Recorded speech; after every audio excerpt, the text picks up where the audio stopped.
Today we are going to create an account on GitHub. First go to Google and type GitHub and click on first link. Find account create button. Okay, you have to click on sign up button. You will need to create your mail and password here. So I type my mail ID and I create password.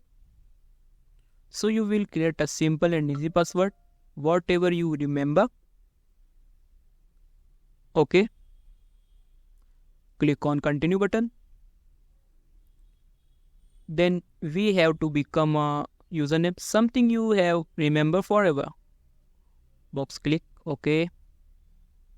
Create account. Verify your account. Click verify. You have to set those symbol depend on the hand position, like here. Submit. Create account. Receive a mail field code here. Just me. It's up to you what you want. Click on boxes. Continue for free. Your account has been created. So thank you. Follow 7-minute code. Please like, share and subscribe.